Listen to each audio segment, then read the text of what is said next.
Hello, dear student. Assalamu alaikum. And now, today, our selected topic, which are discussing here, is molarity. Actually, what is molarity? Molarity is the unit of concentration. A various unit has been used to express the concentration of a solution. And the topic which has been selected here, that is molarity, which is included in our course. So, first of all, what is molarity? Molarity is defined as the number of mole of solute dissolved per dm cube of a solution. ठीक है जी, किसी भी solution के अंदर, given solution के अंदर, ठीक है, क्या हो जी, पर डीएम क्यूब में जो number of mole of solute dissolve किए जाते हैं, इसको हम क्या कहते हैं? मोलरिटी कहते हैं. अच्छा जी, हम इसकी मैथमेटिकल फॉर्म निकालते हैं. ठीक है जी. अच्छा जी, मैथमेटिकली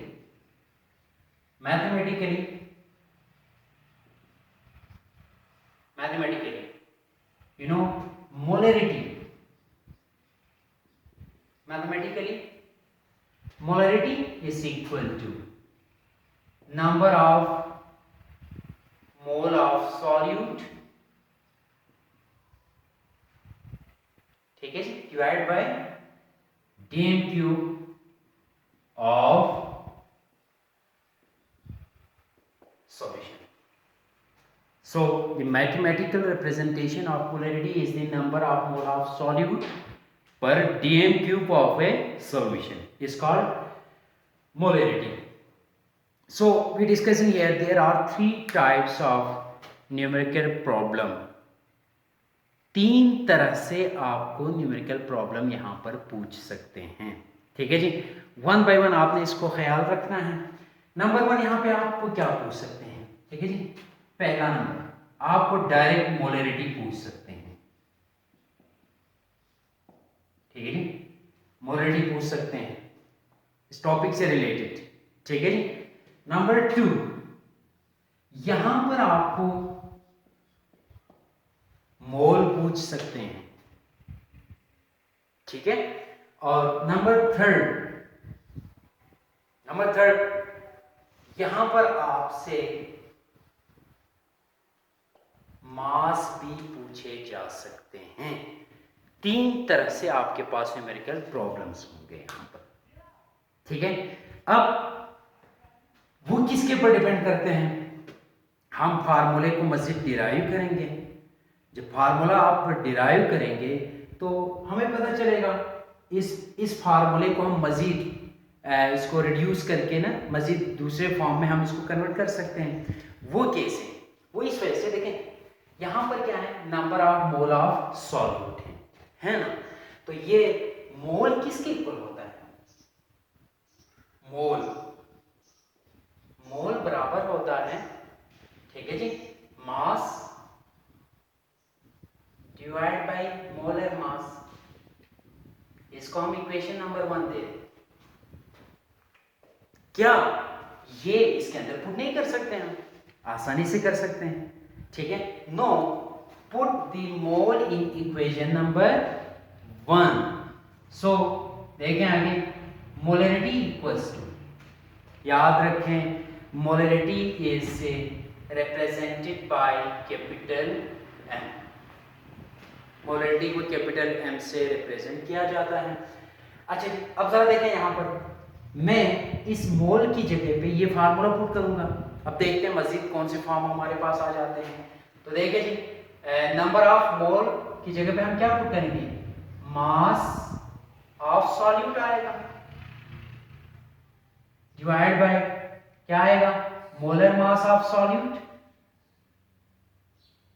ठीक है जी.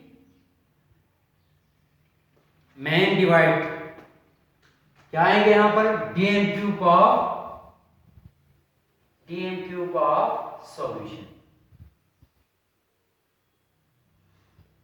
DM cube of solution.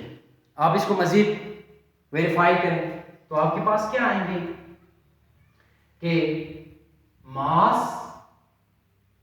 Of solute divide by molar mass of solute multiply by dm cube of solution. लो भाई, आपके पास ये फार्मूले की सेकेंड फॉर्म है, ठीक है। फर्स्ट आपके पास डायरेक्ट ये है पहला फॉर्म, और ये क्या है दूसरा फॉर्म है, फार्मूले की दूसरा फॉर्म। ठीक, देखिए एक चीज है जिसमें ज्यादातर स्टूडेंट कंफ्यूज हो जाते हैं, जब आपको कोई न्यूमेरिकल प्रॉब्लम देते हैं उसके अंदर ज़्यादातर आपको वॉल्यूम जो है ना, ज़्यादातर आपको वॉल्यूम किस में देते हैं, सी एम क्यूब में देते हैं। ज़्यादातर वॉल्यूम किस में देते हैं, सी एम क्यूब। लेकिन फार्मूले में आपके पास क्या है, डी एम क्यूब है। अब मैं यहाँ पे आपको दो तरीका बताता हूँ, ठीक है ना। एक तरीका ये है कि आप सेम क्यूब को डायरेक्ट डी एम क्यूब में कन्वर्ट करें, ठीक है जी। सेम क्यूब को डायरेक्ट डी एम क्यूब में, फॉर एग्जांपल आपके पास यहां पर 500 सेम क्यूब, इसको आसान करने के लिए क्या करेंगे, डी एम क्यूब में कन्वर्ट करने के लिए क्या करना पड़ेगा, आप इसको 500 डिवाइड बाय 1000 करेंगे, ठीक है जी। तो ये क्या आएगा 0.5 डीएम क्यूब, ठीक है। नहीं, आप चाहते हैं कि सेम क्यूब फॉर्म में ही इसके अंदर पुट कर देते हैं, उसके लिए क्या करना पड़ेगा, यहां पर थोड़ी सी चेंजेस लाना पड़ेगा। वो कैसे, अब डीएम क्यूब सेम क्यूब को डीएम क्यूब में कन्वर्ट करने के लिए आपको क्या करना पड़ता है, डिवाइड बाय 1000 करना पड़ता है। बात समझ में आ रही है ना। तो ये डिवाइड बाय 1000 यहां पे क्या होगा, मल्टीप्लाई में जाएगा, तो ये फार्मूले के ऊपर जा सकता। तो देखें अगला फॉर्म क्या होगा, मोलरिटी इज इक्वल टू, ठीक है जी, मास ऑफ सॉल्यूट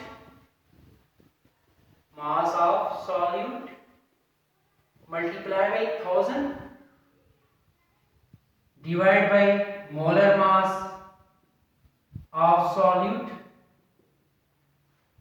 ठीक है जी, multiply by CM cube of solution, CM cube of solution. देखिए इस सूरत में आपने फिर ये नहीं करना कि कन्वर्ट करके यहां पुट करें, नहीं। जो आप फॉर एग्जांपल न्यूमेरिकल प्रॉब्लम में 500 सेम क्यूब है, आपने डायरेक्ट क्या करना है, यहां पे वही value as it is put करना है। तो this is the third form of molarity.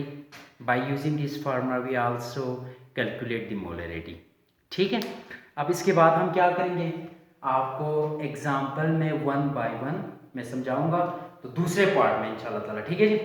तो ये 3 फार्मूले आपने इस्तेमाल करने हैं। तो अब मैं आपको बता दूंगा एग्जाम्पल में ना कि क्वेश्चन किस तरीके से पूछ सकते हैं, ठीक है जी। Thank you.